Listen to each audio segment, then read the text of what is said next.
Hi, എല്ലാവർക്കും talk with അഞ്ജലിൻ്റെ പുതിയൊരു വീഡിയോയിലേക്ക് സ്വാഗതം. അപ്പോൾ ഇന്ന് ഞാനൊരു പുതിയ കഥയാണ് പറയാൻ പോകുന്നത്. കഥ കേട്ട് ഇഷ്ടപ്പെടുകയാണെങ്കിൽ വീഡിയോ ഒന്ന് ലൈക്ക് ചെയ്യാനും ചാനൽ സബ്സ്ക്രൈബ് ചെയ്യാനും മറക്കല്ലേ. അപ്പോൾ നമുക്ക് കഥയിലേക്ക് പോയാലോ. ഇത് എൻ്റെ ജീവിതത്തിൽ നടന്ന ഒരു കഥയാണ്. അത് ഞാൻ നിങ്ങളുമായി പങ്കുവെക്കാം. എൻ്റെ പേര് സമീർ. ഞാൻ തമിഴ്നാട് സേലം എന്ന് പറയുന്ന ഒരു നാട്ടിലാണ് ജോലി ചെയ്യുന്നത്. ഒരു ചെരുപ്പ് കടയിലാണ് ഞാൻ വർക്ക് ചെയ്യുന്നത്. എൻ്റെ അമ്മാവൻ്റെ കടയാണത്. ഞാൻ ഡിഗ്രി കഴിഞ്ഞ് ഉഴപ്പി നടക്കുന്നത് കണ്ട് ഉപ്പയും ഉമ്മയും എന്നെ അമ്മാവൻ്റെ അടുത്തേക്ക് പറഞ്ഞു വിട്ടു. വീട്ടിൽ ഉപ്പ, ഉമ്മ, ഒരനിയത്തി, ഒരനിയനാണുള്ളത്. അനിയത്തി +2 പഠിക്കുന്നു. അനിയൻ 6ാം ക്ലാസ്സിലും പഠിക്കുന്നു. ഉപ്പാക്ക് ഗൾഫിലാണ് ജോലി. ഇടയ്ക്ക് നാട്ടിലേക്ക് വരും. എപ്പോൾ ഉപ്പ വന്നാലും തിരിച്ചു വിടാൻ ഉമ്മക്ക് ഭയങ്കര മടിയാണ്. കാരണം ഞാൻ പറയണ്ടല്ലോ, അവർക്കും ഇല്ലേ അവരുടേതായ ആഗ്രഹങ്ങൾ. എൻ്റെ കാഴ്ചപ്പാടിൽ ഉപ്പയേക്കാളും ഉമ്മയ്ക്കാണ് കുറച്ചധികം ആഗ്രഹങ്ങൾ. അത് എന്താണെന്നല്ലേ, അത് ഞാൻ പതിയെ പറയാം. ആദ്യം എൻ്റെ കാര്യം പറഞ്ഞു തുടങ്ങാം. ഡാ, നിൻ്റെ മുടിയും താടിയും ഒന്ന് വെട്ടിക്കളഞ്ഞേ, മുഖത്തേക്ക് നോക്കാൻ പറ്റുന്നില്ല. അമ്മാവൻ അന്ന് രാവിലെ എന്നോട് പറഞ്ഞു. ഇതൊക്കെയാണിപ്പോൾ മോഡല്. നിങ്ങളെപ്പോലെ ഇങ്ങനെ മൊട്ടടിച്ച് നടക്കാൻ പറ്റുമോ? അയ്യോ, ഞാൻ മറന്നു. ഇത് മൊട്ടടിച്ചതല്ലല്ലോ, തലയിൽ മുടിയില്ലാത്തതല്ലേ? ഞാൻ അമ്മാവനോട് ചോദിച്ചു. ഒന്ന് പോട ചക്ക, നിൻ്റെ പ്രായത്തിലൊക്കെ നിൻ്റെ തലയിലുള്ളതിനേക്കാൾ 3 ഇരട്ടി മുടി എൻ്റെ തലയിലുണ്ടായിരുന്നു. ഓ, എന്നിട്ടാണോ എന്നോട് ഇപ്പോൾ വെട്ടാൻ പറയുന്നത്? ഞാൻ വെട്ടില്ല, ഞാൻ അമ്മാവനോട് പറഞ്ഞു. എടാ ചെക്ക, കടയിൽ നിൽക്കുമ്പോൾ കുറച്ച് മേനയുണ്ടായിട്ടെന്ന് വിചാരിച്ചോണ്ടാ. ഉള്ള മേനയൊക്കെ മതി അമ്മവ, ഇങ്ങനെ കാണാൻ പറ്റുന്നവർ കണ്ടാൽ മതി എൻ്റെ തല. എടാ അതല്ല, ഇന്നലെ സൽമു വീഡിയോ കോൾ ചെയ്തപ്പോൾ നിന്നെ കണ്ടു. അവൾ പറയാ നിന്നോട് ആ കാടെല്ലാം ഒന്ന് വെട്ടിത്തെളിച്ച് നിൽക്കാൻ. അയ്യോ, അമ്മായി എന്നെ കണ്ടോ? ആ, നല്ല പോലെ കണ്ടു. സൽമു, സൽമത്ത് എന്നാണ് പേര്. ഞങ്ങൾ സൽമു എന്ന് വിളിക്കും. എൻ്റെ സുന്ദരി അമ്മായി. ആളൊരു പാവാണ്, പക്ഷെ കാണാൻ ഒടുക്കത്തെ ലുക്കാണ്. നാട്ടിലുള്ളപ്പോൾ ഞങ്ങൾ നല്ല കമ്പനിയാണ്. പക്ഷേ ഇതുവരെ ഒറ്റയ്ക്കൊന്നും സംസാരിക്കാൻ പറ്റിയിട്ടില്ല. എപ്പോൾ നോക്കിയാലും ആരെങ്കിലും ഉണ്ടാവും കൂടെ. എടാ, പോയി വെട്ടടാ മുടി. ഇന്ന് നീ മുടി വെട്ടാതെ കടയിലേക്ക് വരണ്ട, അമ്മാവൻ എന്നോട് പറഞ്ഞു. ഓഫ്, എൻ്റെ അമ്മാവ, എനിക്കിവിടെയുള്ള അണ്ണാച്ചികൾ വെട്ടുന്നത് ഇഷ്ടമല്ല. അവർക്ക് വെട്ടാൻ അറിയില്ല. ഓ, അപ്പോൾ അതാണോ നിൻ്റെ പ്രശ്നം? ടൗണിലെ ആ ചിക്കൻ കടയിലെ അതിൻ്റെ ബാക്കിൽ ഒരു ബംഗാളിയുണ്ട്. അവൻ അടിപൊളിയായിട്ട് വെട്ടും. നീ അങ്ങോട്ടേക്ക് പോക്കോ. അയ്യോ, ബംഗാളിയോ? ഞാനൊന്നുമില്ല. ഒന്നാമതേ ഞാൻ പറയുന്നത് അവനും അവൻ പറയുന്നത് എനിക്കും മനസ്സിലായില്ല. എടാ, അവന് മലയാളം അറിയാം. അവൻ കുറേ വർഷമായി ഇവിടെയുണ്ട്. അങ്ങനെ ഞാൻ അവിടെ പോകാൻ തീരുമാനിച്ചു. ഒരു 10 മണിയോടെ ഞാൻ ആ ബാർബർ ഷോപ്പിലേക്ക് കയറി ചെന്നു. അധികം തടിയൊന്നുമില്ലാത്ത ഒരു ബംഗാളി, കാണാനും വലിയ കുഴപ്പമില്ല. എന്നെ കണ്ട ബംഗാളി എന്നോട് ചോദിച്ചു, വെട്ടാനാണോ എന്ന്. ഞാൻ മനസ്സിൽ വിചാരിച്ചു, വെട്ടാനല്ലാതെ പിന്നെ കറക്കാനാണോ ഞാൻ ഇങ്ങോട്ട് വന്നതെന്ന്. പിന്നെ കത്തി വെച്ചിട്ടുള്ള കളിയായതുകൊണ്ട് തന്നെ ഞാനത് മനസ്സിൽ തന്നെ വെച്ചു. പിന്നെ ഒന്നും മിണ്ടിയില്ല. കാരണം അവൻ്റെ മുന്നിൽ കഴുത്ത് നീട്ടേണ്ടതാണ്. അവനൊരു വര വരച്ചാൽ തീർന്നു. ഞാൻ നോക്കിയപ്പോൾ ആരുമില്ല വെയിറ്റിങ്ങിൽ. ഒരുത്തിൻ്റെ തല വെച്ച് അവൻ താജ്മഹൽ പണിയുകയാണ്. എന്തായാലും ഇപ്പോൾ തന്നെ വെട്ടിയേക്കാം, ഇല്ലെങ്കിൽ ഇനി അമ്മാവൻ്റെ കയ്യിൽ നിന്നും കേൾക്കും. അങ്ങനെ ഞാൻ അവിടെ കയറിയിരുന്നു. കൊള്ളാം, അത്യാവശ്യം വൃത്തിയൊക്കെയുണ്ട്. അങ്ങനെ കുറച്ച് സമയത്തിന് ശേഷം എൻ്റെ സമയമായി. ഞാൻ വെട്ടാൻ കയറിയിരുന്നു. ബംഗാളി എന്നോട് ചോദിച്ചു എങ്ങനെയാ വെട്ടേണ്ടതെന്ന്. ഞാൻ ഒരു വിധത്തിൽ അവന് പറഞ്ഞു കൊടുത്ത് മനസ്സിലാക്കി. നല്ലൊരു ഹിന്ദി പാട്ടും വെച്ച് അവൻ വെട്ടാൻ തുടങ്ങി. എനിക്കും ആ പാട്ട് ഇഷ്ടപ്പെട്ടു. ഞാനും ആ പാട്ടിനനുസരിച്ച് കണ്ണടച്ചിരുന്നു. പെട്ടെന്ന് ഒരു പെണ്ണിൻ്റെ സൗണ്ട് കേട്ടതായിട്ട് എനിക്ക് തോന്നി. ഞാൻ പതിയെ കണ്ണു തുറന്ന് കണ്ണാടിയിലൂടെ നോക്കി. ഒരു സുന്ദരിയായ പെണ്ണ് എൻ്റെ പിറകിൽ നിൽക്കുന്നു. പാതി തുറന്ന കണ്ണ് ഞാൻ മുഴുവനായും തുറന്നു. എല്ലാം വിരിഞ്ഞ് അതിർ കടന്ന് ചാടിയിട്ടുണ്ട്. ആരായാലും വെറുതെ വിടില്ല. അമ്മാതിരി ഒരു കിളി. അവളെന്തോ കാര്യമായി ആ ബംഗാളിയോട് സംസാരിക്കുന്നുണ്ട്. ബംഗാളി തിരിച്ചും അങ്ങോട്ടും മറുപടി കൊടുക്കുന്നുണ്ട്. പക്ക ഹിന്ദി ആയതുകൊണ്ട് എനിക്ക് ഒരു ചുക്കും മനസ്സിലായില്ല. ഈ ഗ്യാപ്പിൽ ഞാൻ പതിയെ ഒന്ന് തിരിഞ്ഞു നോക്കി. പക്ഷേ പുറകിലുള്ള അവളെ എനിക്ക് കാണാൻ പറ്റിയില്ല. എൻ്റെ ആ ശ്രമം അവൾ കണ്ടു. പക്ഷേ ബംഗാളി കണ്ടില്ല. ഞാൻ വേഗം തിരിഞ്ഞിരുന്നു. കാരണം അറിയാലോ, കത്തിവെച്ചിട്ടുള്ള കളിയാണേ. ഞാൻ വെറുതെ വിടുമോ? കണ്ണാടിയെങ്കിൽ കണ്ണാടി. ഞാൻ കണ്ണാടിയിലൂടെ വീണ്ടും നോക്കി. എൻ്റെ നോട്ടം അവൾക്ക് മനസ്സിലായി. അവനുമായുള്ള സംസാരത്തിനിടയിലെല്ലാം അവൾ അവളുടെ ഒരു കണ്ണ് എന്നിൽ പതിപ്പിച്ചു. എന്തോ ഫോണിൽ നോക്കി സംസാരിക്കുന്ന ബംഗാളി ഇതൊന്നും കണ്ടില്ല. കുറച്ച് കഴിഞ്ഞ് ബംഗാളി ഫോൺ എടുത്തു വെച്ച് അവളോട് പോകാൻ പറഞ്ഞു. അവൾ ചെറിയൊരു നോട്ടം എനിക്ക് സമ്മാനിച്ച് അവിടെ നിന്ന് പോയി. അവൾ പോയ ഉടനെ ബംഗാളി എന്നെ നോക്കി പറഞ്ഞു, സോറി ഹമാര ബീബി ഹേ. ഞാനൊന്നും പറഞ്ഞില്ല. ചുമ്മാ ചിരിച്ച് തലയാട്ടി വിട്ടു. പിന്നെ എൻ്റെ പ്രാർത്ഥനയെല്ലാം അവളൊന്നുകൂടി വരണേ എന്നായിരുന്നു. പക്ഷെ പിന്നെ അവൾ വന്നില്ല. അങ്ങനെ ഞാൻ മുടിയെല്ലാം വെട്ടി പുറത്തേക്കിറങ്ങി. ചുറ്റിലും നോക്കി എവിടെ നിന്നാണ് അവൾ വന്നതെന്ന്. പക്ഷേ ഒരു ഐഡിയയും ഉണ്ടായില്ല. അപ്പോഴാണ് ഞാൻ മേലേക്ക് നോക്കിയത്. ഈ ഷോപ്പിൻ്റെ മുകളിൽ റൂമുകളുള്ളതായി എൻ്റെ ശ്രദ്ധയിൽപ്പെട്ടു. പക്ഷേ ഉള്ളിലോട്ടൊന്നും കാണാൻ പറ്റുന്നില്ല. കുറച്ചു നേരം അവിടെ നിന്ന് ഒന്ന് കറങ്ങി നോക്കി. പക്ഷേ കാര്യമുണ്ടായില്ല. അവൾ പിന്നെ ആ വഴിക്കേ വന്നില്ല. ഞാൻ പതിയെ എൻ്റെ റൂമിലേക്ക് പോന്നു. എന്തായാലും ഇനി ഉച്ചയ്ക്ക് ഡ്യൂട്ടിക്ക് കയറാം എന്ന ഉദ്ദേശത്തോടെ ഞാൻ നേരെ പോയി കിടന്നു. എല്ലാവരും ഡ്യൂട്ടിക്ക് പോയതുകൊണ്ട് റൂമിൽ ആരുമില്ലായിരുന്നു. മനസ്സിനെ പിടിച്ച് കുലുക്കിയ കാഴ്ചകൾ വീണ്ടും എൻ്റെ പല ഭാഗത്തേക്കും ഊഴ്ന്നിറങ്ങുന്നുണ്ടായിരുന്നു. ഒറ്റ വാക്കിൽ പറഞ്ഞാൽ ഒരു കിടിലൻ ചരക്ക്. എന്തായാലും ആ ചരക്ക് ലോറിയിൽ ഇനിയും കുറേ സാധനങ്ങൾ കയറ്റാൻ സ്ഥലമുണ്ടെന്ന് എനിക്ക് മനസ്സിലായി. എൻ്റെ മുടിയിൽ തൊട്ട് നോക്കി ഞാൻ പറഞ്ഞു, ഒന്ന് വേഗം വളരണേ. വളരാൻ വേണ്ട എല്ലാ വളവും ഞാൻ ഇട്ടു തരാം. ഒന്ന് പെട്ടെന്ന് വലുതാകണേ എന്ന്. കണ്ട കാഴ്ചകൾ അടക്കി വെക്കാൻ പറ്റാത്തത് കൊണ്ട് ഞാനൊന്ന് വിട്ടു. പക്ഷെ ഒന്നിലൊന്നും തീരുന്നതല്ലായിരുന്നു ഞാൻ കണ്ട കാഴ്ച. അങ്ങനെ ദിവസങ്ങൾ കടന്നുപോയി. കട, റൂം, റൂം, കട, അത് മാത്രമായി എൻ്റെ ജീവിതം. മുടിയാണെങ്കിൽ വലുതാവുന്നുമില്ല. മുടിയല്ലാതെ അങ്ങോട്ട് പോകാൻ വേറൊരു കാരണവുമില്ല. അങ്ങനെ ഇരിക്കെ ഒരു ദിവസം കടയിൽ നിന്നും ഞാൻ അമ്മാവൻ കേൾക്കുന്ന രീതിയിൽ ഒന്ന് പറഞ്ഞു, ഷോ മുടിയാകെ വളർന്നു, ചീകിയിട്ട് ഒരു മെനയും കിട്ടുന്നില്ല, കത്തിച്ച് കളയാൻ തോന്നും എല്ലാം കൂടി. ഇത് കേട്ട അമ്മാവൻ പറഞ്ഞു, അതിന് നിന്റെ തലയിൽ അതിന് മാത്രം മുടിയൊന്നുമില്ലല്ലോ. അല്ല, എനിക്കെന്തോ കുറേ ഉള്ള പോലെ തോന്നുന്നു. കൊള്ളാം, സാധാരണ കാട് പിടിച്ചാലും വെട്ടില്ല. ഇപ്പോൾ എന്തു പറ്റി മോന്? അമ്മാവൻ കളിയാക്കിക്കൊണ്ട് എന്നോട് ചോദിച്ചു. അത് പിന്നെ എന്ത് പറയണമെന്നറിയാതെ ഞാൻ കുടുങ്ങി. പെട്ടെന്ന് എൻ്റെ മനസ്സിൽ ഒരു ഐഡിയ തെളിഞ്ഞു. അത് എൻ്റെ തലയിൽ താരനുണ്ട്. രാത്രിയായാൽ തല ചൊറിച്ചിലാണ്, ഉറങ്ങാൻ പറ്റുന്നില്ല.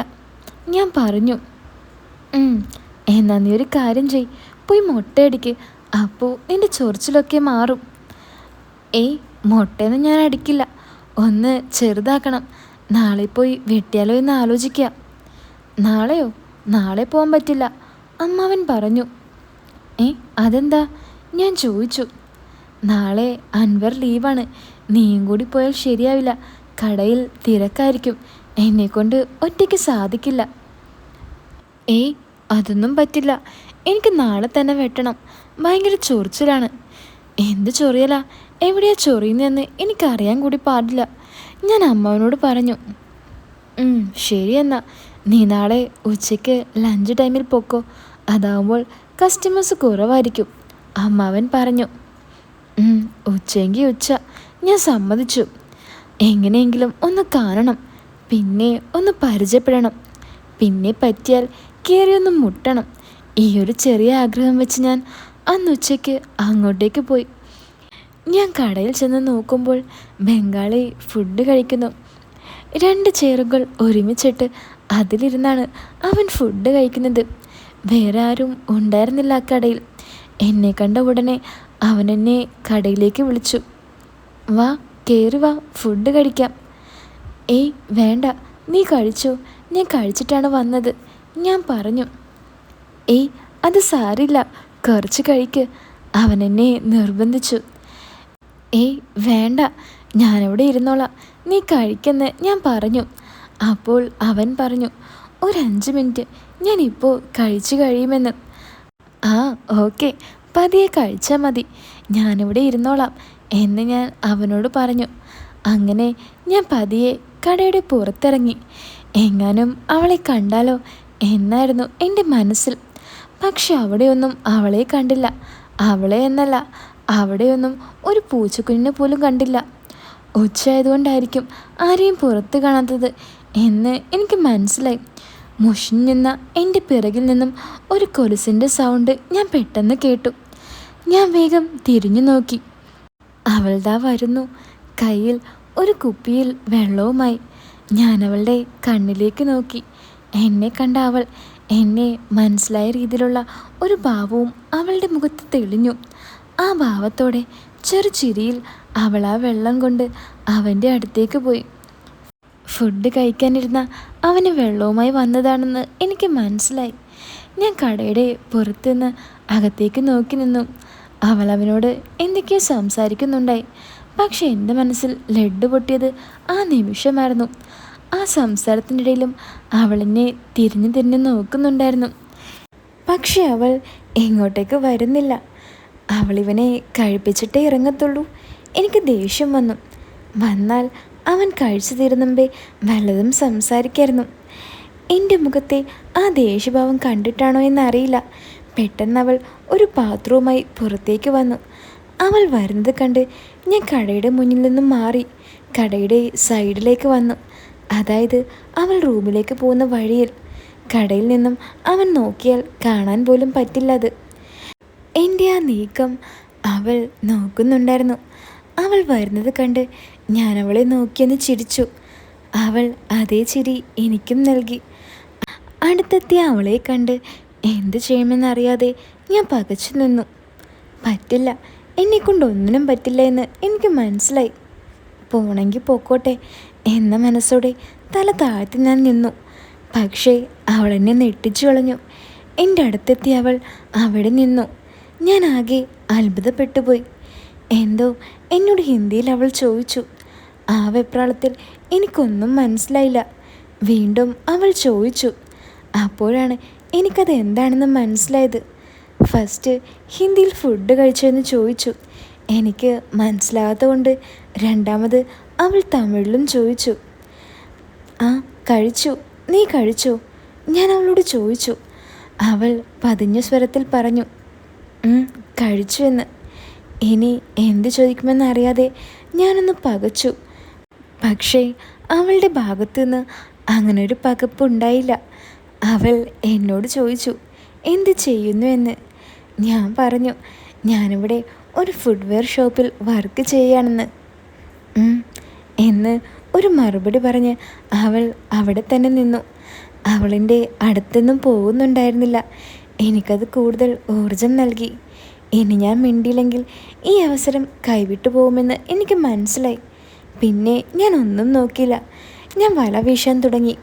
ഞാൻ ചോദിച്ചു ഒറ്റയ്ക്കാണോ താമസിക്കുന്നതെന്ന്. അല്ല, ഹസ്ബൻഡുമുണ്ടെന്ന് അവൾ പറഞ്ഞു. അല്ല, ഇപ്പോൾ ഹസ്ബൻഡ് കടയിലല്ലേ ഉള്ളത്, ഈ സമയം വീട്ടിൽ ആരാ ഉള്ളത്, ഞാൻ ചോദിച്ചു. അവൾ തല താഴ്ത്തി ചിരിച്ചുകൊണ്ട് എന്തോ ഹിന്ദിയിൽ പറഞ്ഞു. എനിക്കതൊന്നും മനസ്സിലായില്ല.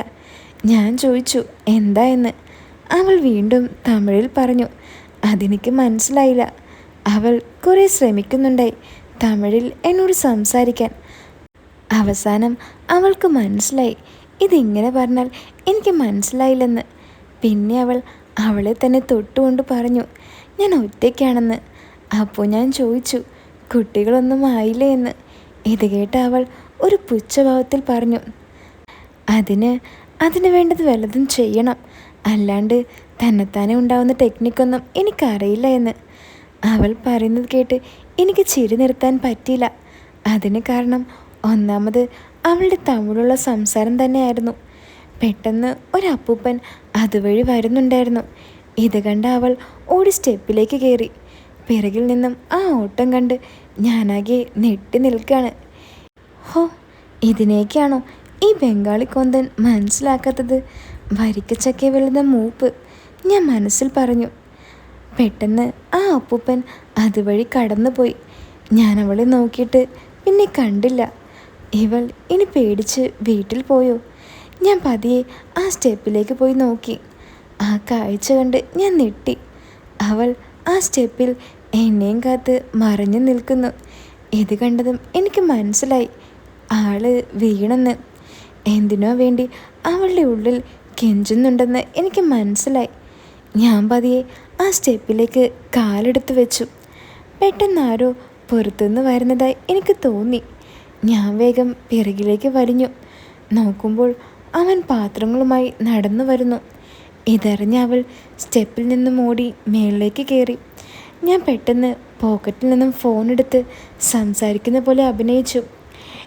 എൻ്റെ അടുത്തേക്ക് വന്ന അവൻ എന്നെ നോക്കി പറഞ്ഞു, ചേട്ടാ ഒരു 2 മിനിറ്റ്, ഞാനിതൊന്ന് കൊടുത്തിട്ട് വരാമെന്ന്.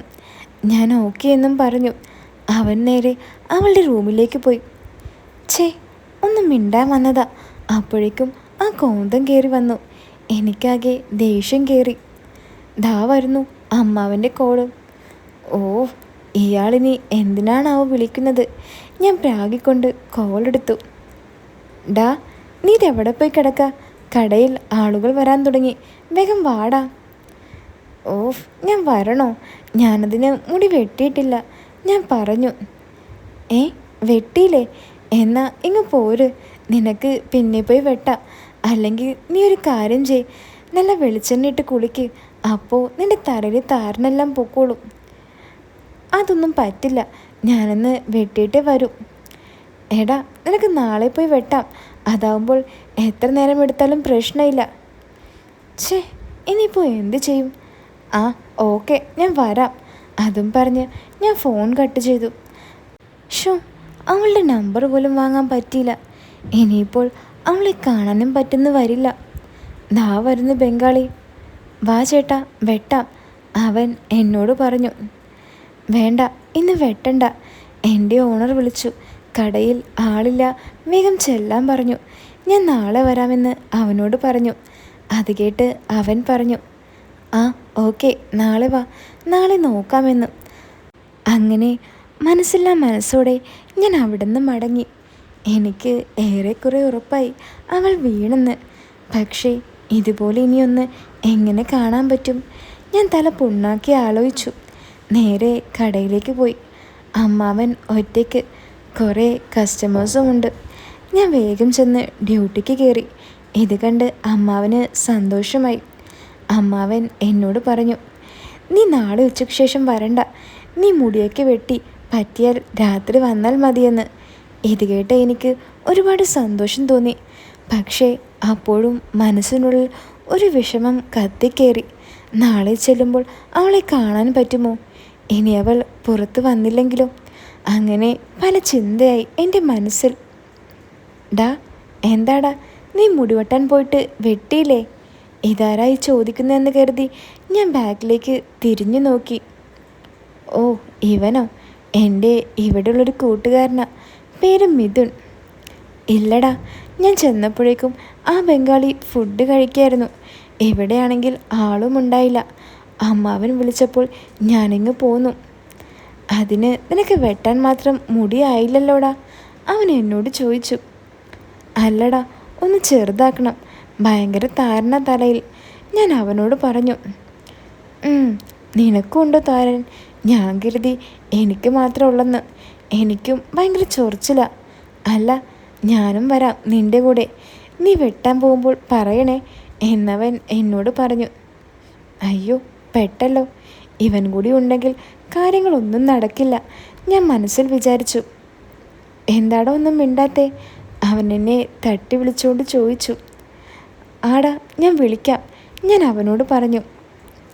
അങ്ങനെ അന്ന് രാത്രി പല പല പ്രതീക്ഷകളും പ്ലാനുകളും ഞാൻ മനസ്സിൽ നിർമ്മിച്ചു കൂട്ടി. നാളത്തെ ദിവസം എൻ്റേതായിരിക്കണം. അത് ഈ ജന്മത്തിൽ മറക്കാൻ പറ്റാത്ത ഒരനുഭവമായിരിക്കണം. അങ്ങനെ പല ചിന്തകളും കയറിയിറങ്ങി. പക്ഷേ ഇതിനിടയിലും ഉച്ചയ്ക്കുണ്ടായ ആ കാഴ്ച കണ്ണിന് കുളിർമ നൽകിയിരുന്നു. ആർക്കാണ് ഇതിങ്ങനെ എടുത്തു വച്ചിരിക്കുന്നത് എന്ന് കരുതി ഞാൻ അതെല്ലാം ഓർത്ത് ഒന്ന് വീശി വിട്ടു. എൻ്റെ ഉറക്കമില്ലാത്ത നടപ്പ് കണ്ടിട്ട് അമ്മാവൻ ചോദിച്ചു, എന്താടാ നീ ഉറങ്ങുന്നില്ലേ? സാധാരണ ഈ നേരമാകുമ്പോഴേക്കും നീ ഉറങ്ങുന്നതാണല്ലോ. ആ, അത് തല ഭയങ്കര ചൊറിച്ചിൽ, അതുകൊണ്ട് തലയൊന്ന് കഴുകാൻ പോയതായെന്ന് ഞാൻ പറഞ്ഞു. ആണോ? ഇങ്ങനെ ചൊറിഞ്ഞു നടക്കാതെ നാളെ തന്നെ പോയി വെട്ടിയേര്. എന്നിട്ടും കുറവില്ലെങ്കിൽ ആ മെഡിക്കൽ ഷോപ്പിൽ പോയി വല്ല മരുന്ന് മേടിച്ച് തേച്ച് നോക്ക്, അമ്മാവൻ പറഞ്ഞു. ആ ശരി എന്ന് ഞാൻ പറഞ്ഞു. ഉറക്കം വരാതെ ഞാൻ ഉറങ്ങിയ പോലെ അഭിനയിച്ച് കിടന്നു. അങ്ങനെ അടുത്ത ദിവസം രാവിലെ തന്നെ എഴുന്നേറ്റ് ഞാൻ നല്ല കുട്ടപ്പനായി ഒരുങ്ങി. എന്ത് വന്നാലും ഇന്ന് ഞാൻ കാര്യം സാധിച്ചിരിക്കും എന്ന ഒറ്റ ചിന്തയെ എൻ്റെ മനസ്സിലുണ്ടായിരുന്നുള്ളൂ. എന്താടാ, ഇന്ന് നിൻ്റെ ബർത്ത്ഡേ വല്ലതുമാണോ? എൻ്റെ ഒരുക്കം കണ്ടതും അമ്മാവൻ ചോദിച്ചു. ഏയ് അല്ലല്ലോ, എന്തു പറ്റി അങ്ങനെ ചോദിക്കാൻ? ഞാൻ അമ്മാവനോട് ചോദിച്ചു. അല്ല, നിൻ്റെ ഒരുക്കം കണ്ട് ചോദിച്ചതാ. എന്തോ ഒരു ചുറ്റിക്കളി ഉണ്ടല്ലോ, അമ്മാവൻ പറഞ്ഞു. ഏയ് എന്ത് ചുറ്റിക്കളി? ഞാനൊരു പുതിയ ഷർട്ട് ഇട്ടു എന്ന് വെച്ച് അത് ചുറ്റിക്കളിയാവുമോ? ചുറ്റിക്കളി മാത്രമാണെങ്കിൽ കുഴപ്പമില്ല, ഇത് കൂടെ ഒരു കളലക്ഷണവും ഉണ്ടല്ലോ നിനക്ക്, അമ്മാവൻ വീണ്ടും പറഞ്ഞു. ഒന്ന് പോ അമ്മാവ, ഓരോന്നും പറഞ്ഞുണ്ടാക്കല്ലേ, ഞാൻ അമ്മാവനോട് പറഞ്ഞു. എന്തായാലും വല്ല ഇടപെടത്തിലൊന്നും പോയി ചാടണ്ട, അതും പറഞ്ഞ് അമ്മാവൻ കടയിലേക്ക് നടന്നു. പിറകെ ഞാനും. അങ്ങനെ സമയം ഉച്ചയായി. ഞാൻ അമ്മാവനോട് ചോദിച്ചു, ഞാൻ മുടി വെട്ടാൻ പോട്ടെ എന്ന്. ആ പൊക്കോ, പിന്നെ ഫുഡ് കഴിച്ചിട്ട് പോക്കോ, ചിലപ്പോൾ അവിടെ തിരക്കുണ്ടെങ്കിൽ പട്ടിണിയാകും, അമ്മാവൻ പറഞ്ഞു. ഞാൻ പിന്നെ അധിക നേരം അവിടെ നിന്നില്ല. വേഗം കടയിൽ നിന്നും ഇറങ്ങി. പിന്നെ ആ കുരുപ്പ് കണ്ടാൽ അതും തീരും. ഞാൻ ഫുഡ് കഴിച്ച് നേരെ ബാർബർ ഷോപ്പിലേക്ക് ഓടി. ഉച്ച സമയമായതുകൊണ്ട് അധികം ആരും പുറത്തില്ല. നേരെ ബാർബർ ഷോപ്പിൻ്റെ അടുത്തെത്തിയ ഞാൻ ആ കാഴ്ച കണ്ട് ഞെട്ടിപ്പോയി. ഷോപ്പ് അടച്ചിരിക്കുന്നു. ഇതിപ്പോൾ എന്താ സംഭവം? ഇന്നലെ ഈ ടൈമിൽ ഓപ്പൺ ആയിരുന്നല്ലോ, ഇതിപ്പോൾ എന്തു പറ്റി?